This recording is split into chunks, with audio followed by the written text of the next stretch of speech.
All right, and we are live at the Real Estate Podcast. Andrew, what are we on? TikTok or no? Instagram, Facebook, YouTube. Check us out on Twitter. We're writing threads now. Give us some. I like our threads a lot. What we're doing here, guys. Thank you for joining. If you're here, Alex and I are creating a roadmap to financial freedom through real estate brokerage and investing. So in and on real estate. And we're recording and we're going through a step-by-step guide of what we believe is a really great way to be entrepreneurial and a path to learn pretty much every aspect of real estate, or as many as we can think of, to be a really well-rounded agent and investor. So today we're on step 9. Up to this point, there's been all kinds of things like leasing properties, maybe managing properties, wholesaling, and we're going to release all of this at one time. But today is all about closing on your first investment property. So it's actually I think it's the first make money on estate component of what we've talked about. Um, what we've done is off-market owner meetings, investments for coffees, management, leasing, education, and run offers, shadow the wholesale team, work with buyer and seller clients. So it is really technically the first on buying your first investment property, which is really exciting. And when you get over that step of, hey, this isn't as scary or crazy as I thought, then it just gets fun to start doing the next ones. And the component of this is you're going to really fully now understand how to buy properties because the step is close on your first property. A big component of that is the financing, which we are really in depth and plugged in with because we've had to get as creative as we can get. And we have like pretty high level conversations with lenders. And I actually met yesterday for lunch the owner of HouseMax, which is the largest hard money lender in Texas. And it was fascinating to get in their backstory. He was saying that they started like hard money was like friends and family, like country club. You go to the country club, Alex, you go raise like $2 million. You lend it all out, and then you wait until it comes back, and you do it again. And then what happened was Wall Street and big money started getting involved, where you would take those loans and you'd sell them to Wall Street. And there was a lot of guys that were doing it. This guy in particular, Jeff with HouseMax, they were doing it for 20 years, but they just kept doing it their way. And Jeff kind of got in at a point where he just kind of almost jumped straight to the institutional investors. So he was able to like just grow super fast. And the thing that we're seeing, like we just bought a duplex for about 420,000 on hard money. It was 100K down. And we're in this interesting spot in the market right now where rates are going up, and there's this trickle effect where it starts from the top. Like Wall Street's like, we're not buying these loans, right? And so then they start having to raise the prices. They sold 3 loans to somebody on Wall Street. His Credit Suisse and 2 other banks that he said, they buy all of them. It cost them $150,000 to get rid of the loans because they had a lower rate than the rates are now. So they had to write a check to close it. And he's like, I was like, why didn't you just keep them? He's like, well, that's a lot of money. Like we just did it and move on. Anyways, the financing, understanding like hard money, which is typically 10% down. With closing costs, it usually is actually more like 14. You're gonna have points. You're gonna have interest rate. Like right now, maybe for some people 9-10% interest rate, 2 points, 1 or 2 year terms. That's hard money. And then you take that and you refinance 6 months later onto conventional. You also got obviously conventional, which is 20%, 25% down. FHA 3.5 to 5.5. VA 0% down. USDA, which could be 0 as well. And those last 4 are government-backed loans. So the government buys them, and they're a lot cheaper than hard money or community banks, which they hold the money in-house a lot of times, or they'll give you a line of credit. So when you're buying your first property, the first thing to really understand is obviously you got to find value and know how to get the deal under contract. But financing is so much more complicated than a lot of people realize.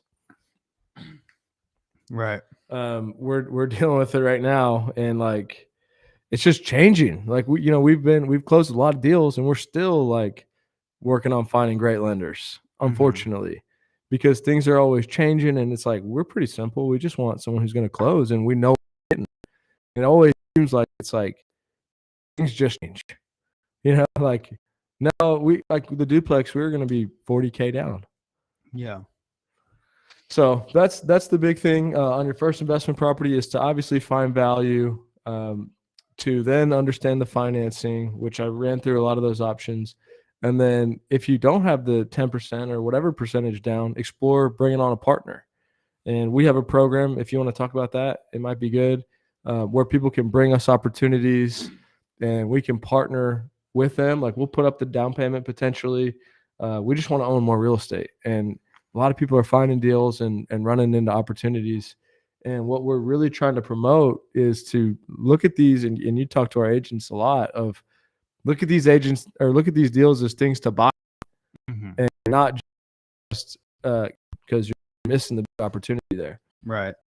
With financing too, not every deal can be structured with seller financing or prime property subject to, but it'll happen more often than you realize. And if you ask when you're going to buy these properties from people, a lot of times seller financing is an option. Actually, way more than you would think. We just bought 3 duplexes, and we put less than 10% down with seller financing. So yeah, or a portion of it, right? Like you could pay someone half of it or 3/4 of it, and then seller finance a small portion. You can seller finance your down payment. Right. So all that is an option, and kind of understanding all of the different ways to approach it. And ultimately, with buying real estate, whether it's your first or your 100th, it's all about getting creative and getting the deal done, because you can take it many different routes. And maybe you haven't bought any properties yet, right? Hard money lenders typically want to see some experience. So the credit score is a little bit important, but what's most important is the deal that you're buying, and then also your experience as a investor.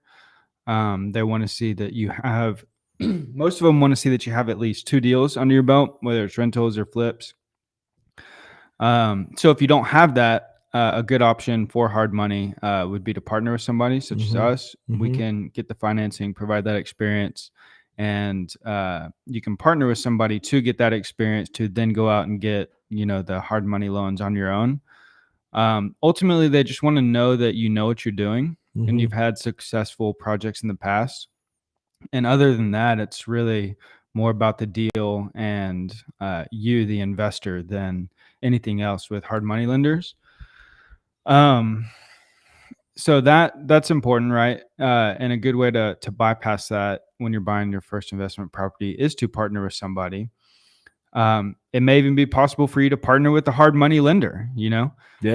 Anything is possible, and so you need to start asking a lot of questions. The seller may be willing to seller finance it to you. Maybe you can assume their loan. Maybe you can partner with the seller. Maybe you can partner with the hard money lender. You can partner with us. Go to our website. We have a page on our website called Submit a Deal. And you can submit the deal information if you need a partner to come in with whatever it may be, capital, lenders, contractors to help manage the project. We can provide a lot of value in a lot of different ways. Yeah, and that's good because that can be all over the country. Like you can be finding deals. We got people looking at deals in Ohio, and input them. Like put the details in, and let's look at teaming up. What's the? It's called typekeyrealestate.com/submit-a-deal.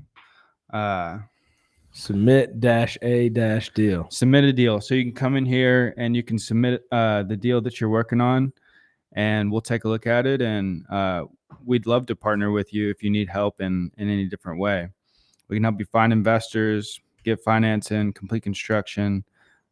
We got capital, and we've done a lot of partnerships with a lot of people, and we've never had an unsuccessful partnership in terms of buying real estate and deals. We've had some tricky ones. Look at this guy. Look at that caveman. But anyways, so you can get creative in a lot of different ways, and you can take deals down. It's, but you have to get creative and you have to ask questions. But there's infinite ways to structure deals. What would you say how do you explain it? Someone says, Alex, if I bring you a deal, how does it work? What's your answer to that question? It looks different ways. We can be flexible in many different ways. We had to create some sort of standard to try and follow. If you just keep talking for a sec, I'll pull it up. Yeah, I mean, to the being flexible, that's I agree. That's why every deal's a little different, right? Obviously, if you find something that is a grand slam, then you're going to be able to make more money on it and potentially put in less money. If it's a decent deal or a good deal and you have no money, then it's got to be structured a little different way.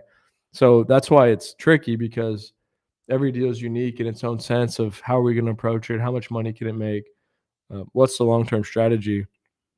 But we did come up with a general outline. I think there's when I looked at it, it looked like there was 4 or 5 options.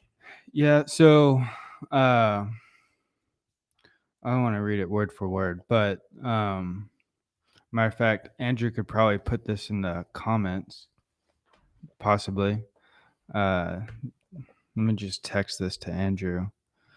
But it can look many different ways. So, if you bring a deal, you're not under contract, and you don't have any funds to contribute, and ultimately you just want to kind of get paid for bringing a deal, we can pay you, bird dog fee, finder fee, whatever that may be. Bring a deal, you are under contract and have no funds to contribute. If you want to just get an assignment fee or represent it, if you're an agent, represent us, get a commission, we would love for you to do that. Or, we can get you some ownership in there, get a commission wrapped back into the deal. Bring a deal, are under contract, do have funds to contribute. Let's invest in it together, and we'll each own a percentage of the deal depending on the amount of funds that you want to contribute or bring. Bring a deal, or not under contract and do have funds to contribute. If you want to get paid a finder's fee or a bird dog fee, be happy to pay that too. Or if you invest with us on a percentage of the deal, depending on how much money you bring in or want to contribute to it. And really, the cool thing about this is that we'll take over the entire process. So it's actually quite a lot of stuff. And as anybody who is invested in real estate before, but our transaction coordinator will take over that process of getting the deal through title, all the contracts, everything. We'll get the lenders, we'll get the loan in place, we'll have the funds, we have contractors ready to go if it's a flip or if we need to do a make ready. We just bought these 3 duplexes, and they had 3 vacant units, and all 3 units are, 2 of them needed full on remodels. Mm-hmm. They're pretty bad. Mm-hmm. And all 3 of those units are almost complete now. We closed on Friday, right? Or Thursday? Yeah. I think we closed Thursday. Okay. And what's today? Thursday. So all 3 units are almost completely renovated. 3 sides of a duplex in Round Rock, in case you have anyone looking. Yeah, 3 sides of the duplex. They're completely renovated. Our property management team has taken over, taking care of the tenants, is getting everything in place to get them leased. We got this one via seller financing, which is great. Basically, you don't have to do anything. Our team and our teams of, in construction or management or transaction coordination or our lenders will take over the entire process, and you don't have to do anything. You just invest in the deal with us and allow our team and our specialists to take over and make sure the deal gets done. We, oversee the entire process. oversee the management, make sure it's being managed well. We're bringing in as much money as we possibly can on it. The asset management portion, really our team will take over and you don't have to do anything. Yeah, and it's cool because there's multiple options, right? Like you said, if you don't have it under contract, like that's not always easy. So if you just, you see an opportunity or you track an owner's number down, like connect with us. Let's go look at it together. Also, we're willing to do this with anybody. You don't have to be a licensed agent. You could just be working a full-time job and you found an opportunity. If you are an agent at TRE, I think your terms will be better. It's more likely that you'll be a partner than a bird dog fee or just representing us. But you find the deal, it's your deal, right? So you get control of it, and then we'll just plug in the best way that we can and try to find a win-win situation. So a lot of different options. So explore partnering, even if it's not with us. If it's your first deal and you need help, which you likely will in some form or fashion, explore partnering with somebody to get your foot in the door and get the deal done. Yeah, we can help you create the LLC, show you like how to set up the documents, everything like that, and have some fun with it and get started. And also, when you're finding these deals, one strategy that we have is we always look at the potential of wholesaling the deal. Every property that we buy has a price at which we would wholesale it. So that's a good thing to really help you figure out how you truly have value, right? If you have a deal and you try to wholesale it and nobody's interested, maybe it's not a deal, maybe it is, but consider those options. Like we got a deal for $500,000, we think it's a great deal, but let's put it out there for $650 and see if someone would pay for it. And you're not 100% committed to have to sell on that property because there's a lot of terms that have to be negotiated. But you'll understand like, hey, we really got something or not. So we like to keep all those options open. We like to pull, like I talk about pulling all these levers of when you understand all the deal points that you can mess with, the closing timeline, the price, the down payment, the option period, the owner finance structure, subject to structure. The more you understand and the more you ask questions and throw out options, the more you can put things to be in your benefit in a lot of ways. So that was the first thing is for number 10 is close on that investment property and keep it. Ideally, I was talking to one of our contractors a couple of days ago, and he just closed on his first property. He wants to flip it. It's in Killeen. And so I tried to explain the benefit, and it can be very tempting to like, oh man, just bought this property. We got, put 15 grand into it, whatever. And then I can sell it and make $100,000. Mm-hmm. Right. It's very tempting to do that and get $100,000 right now or take that quick profit. However, when you hold on to it, that's where the real value and wealth is built from real estate. Right. And I drew it out. Like our first 5 properties that we bought, what we paid for them. 6 months later, what we did, cash out refinance, got our money back, how that funded the second deal, what happened on the second deal, so on and so forth. And then you turn around, you look back 4 years later and you got 80 units. And now, I mean, it starts slow, right? So when you're buying that first property, it is very tempting to get that quick money because it does start slow. When you buy that first one, at least when we did, we didn't necessarily capture the immediate value that we could have if we would have listed it and sold it, right? But it's not gone, it's still there. And so we captured that value, 6 months later when we did the cash out refinance, got our money back. Now we're essentially in this property for nothing. Tenants paying down our debt. The cash out refi allowed us we used that money to go buy another property, right? And then you start getting the compound effect.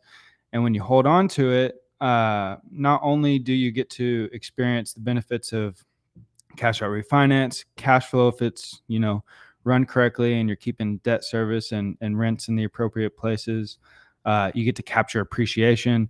But the cool thing is that you also get to capitalize on depreciation with taxes. Totally. So you get to really capture the value of and all the benefits of real estate when you hold on to it. And so I was trying to explain that to him, and it's important, I think, to understand that, because it is slow, right? You know, when you and I started together, bought that first property, you know, maybe I think 9 months later bought the second one, right? And so it starts as like a slow incline, but then it starts to grow exponentially, right, over time. And you turn around and Totally. you look back. The other benefit is when you have the assets and you own them, you look really good to banks. So it becomes easier and easier to borrow money. And if when your net worth starts going up, you look good to a bank. So that's a huge component of it. Right. And then step 11, flipping your first property, right? So that's the balance that we always try to find. We don't flip a lot. We at one point last year, we got into like 6 or 7 in a row, just kind of randomly, but we prefer to keep everything we can. We'll flip them if like we need the money for another deal. But the way we typically would look at it is like that one we flipped in East Austin, or I think it was in Manor. And we bought it for like 400 and we put like 30 in it and we sold it for like 490, whatever it was. At 400, we'll probably rent that thing out for 2,000 a month. It's not a great rental. A lot of the ones that we keep are under 400,000. Like the duplexes were under 400,000. The duplexes are it's a 1% deal. Yeah. People are talking about you can't find a 1% deal. Well, these duplexes are 1%. And Chris found it through cold calling. Yeah, it's a great deal. It might be even better than 1%. So flip, close on your first investment property, but then go flip something. Like it is nice to make that quick cash sometimes, right? For sure. I was talking to one of our agents yesterday. He was trying to figure out to flip or to keep. And I said, well, I would only flip it if I needed the money for another deal. Otherwise, I would keep it, right? Like I was saying a second ago, is like we'll flip something if we have to later. The value is still there. Exactly. It's not gone, right? Well, it's going up, right? Like, yeah, it's going to increase. I was thinking about this property. If this thing goes up 10%, this one or more, yeah, like this was a great deal. Yeah, but like it's making like 3, 4, 5, 6 grand a month just by sitting on it. Yeah, probably more than that. I know. So I'm like, I'm trying to be conservative, but it's like probably 6. Right. But flipping is important in the sense that I think understanding construction and rehabbing is important. And speed. Like you were out there, Alex was on these duplexes Thursday, Friday, Saturday, Sunday maybe. And if you weren't, like you did a little bit this week and a little bit next week, it's like 4 weeks. And now we lost like 20 grand. Right. Yeah, it's important. And I think you need to understand it. I know you need to understand it. Prior to overseeing a rehab, I had no idea. And you're essentially at the mercy of contractors or anybody else to provide you value, the information that you need in order to make this deal successful and profitable, right? But once you do enough and you oversee, I think you should oversee at least one rehab. Even if you're just getting it ready to do the burn method, if you're flipping it, great too. But I believe you have to understand it, because at this point, I don't have to call my contractor out there and say, hey, I need a bid on this property. Maybe it takes them 2 weeks to get there. Then, you're at the mercy of other people when you don't have this information. I can go to a property, I can look at it, and I can say, I know how much paint will be, I know how much flooring will be, I know how much it's going to be to replace the countertops and the cabinets and the toilets and the vanities and everything. And so you can go in there and you can, like yesterday, the property in Pflugerville that we're buying with the fund, I was literally in there for 4 minutes. And there isn't any work that needed to be done. However, if there was, I could walk through it. I could say, this needs to be replaced. This needs to be replaced. And I'm not doing an in-depth look of, if there's anything behind the walls or anything that, we'll figure out later. It'd be good to know. However, if we're just talking strictly cosmetic things, you need to understand how much it's going to cost, what the materials are going to cost, what the contractors are going to charge you, or the subcontractors. How quick can they move? How quick can they move? What the order of things is and that need to get done.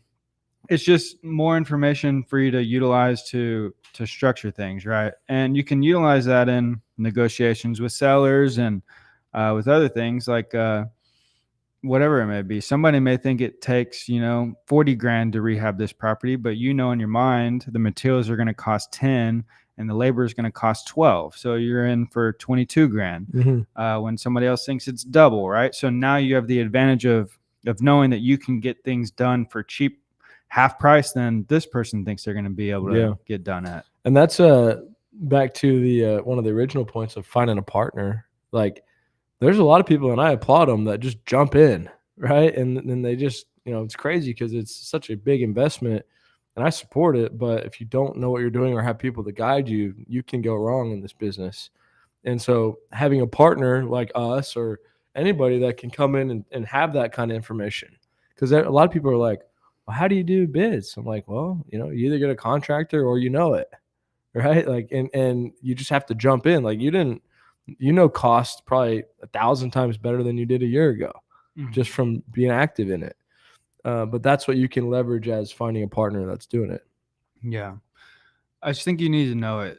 Even if you don't do it, and managing rehabs is not fun at all. It's not just because we got so much stuff going on. I guess if that was the only thing I had to do, it'd be fine. But it requires a tremendous amount of time to get materials, manage the contractors, make sure things get done. I mean, Lowe's trips, going to Lowe's takes 2 hours. Getting all the materials, waiting on Lowe's to pull things. It's then you got to go return things that you don't need, and it's just it's a tedious and time consuming process. The better that you get at that, speed, understanding, what not to get and what to get. That's all value created and money made on the deal. Absolutely, and I just think you need to know it. Otherwise, you're going to be at the mercy of other people for forever. And as I'm sure you or most other people have heard, there's a lot of horror stories about hiring the wrong contractor. And you don't have to, right? If there's enough money in the deal, hire a GC like Longhorn Construction and or any GC, but you're going to pay for them to manage the entire project. However, you're still at the mercy of somebody else, right? You may not get put on the schedule for 3 weeks. May not get put on the schedule for however long. Materials may get back ordered. There's a whole lot of things, and there's a lot of moving parts at play. And I just think I think it's vital that you understand how to manage the construction aspect so that you at least know and how to manage your team if you're not doing the work. Totally. I mean, every one of these steps on this entrepreneurial roadmap that we're creating, and shout if you want to talk about it, it's all important. Like, all this stuff is important to learn. That's why it's in there. The next one, we'll probably talk about this next time, but because it's actually a really big one and an exciting one, is to raise capital. Let's save that for next time. I get excited about that because I'm a believer, like, if you can't go raise capital in this business, like, you're never going to have scale. You have to be able to raise capital. And to do that, it means you've got to have been around. People have seen you. They trust you. They think you're credible, because you're never going to just raise capital like that right away. It takes time. So that means you've been in the business for multiple years and they've seen you have success. So that's really exciting. One thing I want to do next time would be fun is if we'll put Mojo on and we'll do live calls as we're talking. If someone jumps on for a call, let's take the call, get some action going. We're doing that a lot now. Like, I'm about to go start doing that. I got a meeting, but then I'm going to do that right after that. So I think that's good for today. Like, people can get out there and reach out to us if you want. We love doing this. We love helping. We get excited when people are getting started and want to learn, but we also like teaming up with people that have been doing it for a while. And we try to run the full spectrum of how can we add value. And we try to look at all deals as creatively as we possibly can. Got any questions or anything? We do have a question. All right. On Facebook, we have a question from Gabriel Lopez. How do I correctly build credit on my LLC without using my personal credit? That's a good question. Gabriel, thanks, man. It just takes time, right? You have to, you got to start borrowing money, basically, just like anything. Get some credit cards on the LLC. Go buy whatever it is that's valuable or useful, and just start establishing credibility of borrowing money and paying it back. Lenders typically like to see that you have a balance. They don't want to see you borrow $500 on a credit card and pay it off next week. They want to see like 15, 20, 30% continued balance on that card to show that you can handle debt. It seems a little backwards. Like you think they would like that you pay it all off, but they want to see you, continue to pay the debt. So just, get a credit card in the LLC to start. Get with a good bank, maybe eventually get a line of credit, and then over time you'll build it. Also, did y'all buy a house in Rockdale on 3rd Street? Not yet. Okay, we got a comment on Instagram from Lauren Dimbo who said that y'all bought that and beat her on the deal, and she was wondering y'all's strategy on it. She might have this mixed up. Well, it could have been one of our agents too. We got a lot of agents that are buying deals, so maybe it was a TRE agent. But I did talk to a guy in Rockdale 2 days ago that wants us to look at a mobile home park, which would be pretty cool.